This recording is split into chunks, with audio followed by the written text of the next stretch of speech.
Quand le Tchad n'est pas là, les salopes dansent. Il est temps de remettre un peu d'ordre et de dire les termes. Mais en soi, ça va pas. Mais c'est juste insupportable. Arrêtez.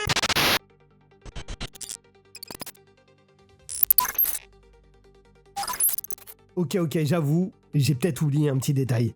Voici l'IVV, l'indice de violence verbale.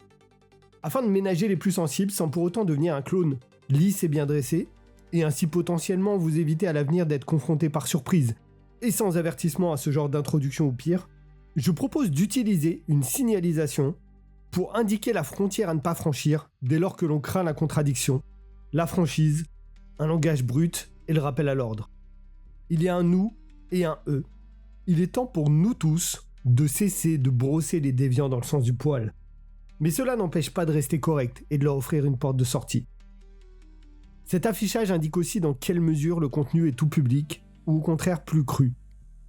Un discours ou registre de langue ne peut être universel et adapté en tout temps, tout lieu ou à tout public. Comme précisé très tôt dans ces chroniques, certaines idées ne méritent d'être exprimées que si elles le sont avec les tripes, en toute sincérité. C'est pourquoi j'ai opté pour la remise au goût du jour de mon système d'IVV, un indice de violence verbale indiquant si tu dois craindre à chaque seconde d'entendre une dinguerie, ou si au contraire, le discours se veut plus mesuré et tout public, ou presque. Ainsi, lorsqu'un indice de violence verbale tel que celui-ci apparaîtra sur l'écran, il sera de ta responsabilité de choisir si tu veux ou non être exposé à mes propos. Ou simplement, de jauger si le moment et le lieu sont opportuns pour une écoute sur haut-parleur par exemple. Si tu es dans un lieu public ou entouré de tes enfants, il est indispensable de prendre ce type de précaution.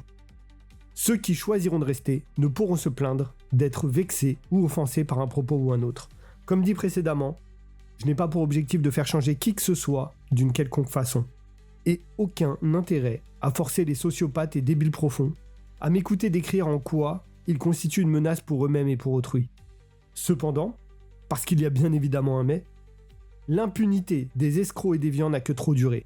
Il est temps d'imposer un minimum de justesse et de raison dans les espaces de discussion en ligne comme au quotidien, dont bénéficieront les esprits encore un minimum sains, ainsi que toute personne de bonne volonté. Et ce, quel que soit son degré d'implication et son bord politique. Si l'on est honnête, on peut s'accorder à minima sur les faits. Il est temps pour chacun d'entre nous de regarder dans le miroir et de décider en notre âme et conscience si l'on désire aborder les sujets qui fâchent ou plutôt s'en préserver. J'ai beaucoup plus de respect pour quelqu'un me disant qu'il ne connaît pas un sujet ou que cela ne l'intéresse pas du tout, que pour ceux qui essaieront de prétendre savoir ou de réciter maladroitement ce qu'ils ont entendu ici ou là comme les singes plus qu'ils sont. Un mot rapide concernant le registre de langue. Je vais volontairement osciller entre le parler naturel et un style plus soutenu et littéraire, pour essayer de ne pas sombrer dans l'un ou l'autre des clichés. Inutile de s'éterniser sur le sujet, vous êtes prévenus. Un indice doux en vert ou son absence indiquera un discours relativement sans bavure et mesuré. Rester sur l'une de ces vidéos lorsque l'IVV tire sur l'orange ou le rouge implique que l'on est consentant pour assister à une expression sans filtre. Le choix est tien, n'entre dans l'arène que si tu es préparé. Ton safe space imaginaire a dépassé sa date de péremption. Le réel frappe à la porte, il n'est pas une option de le faire attendre.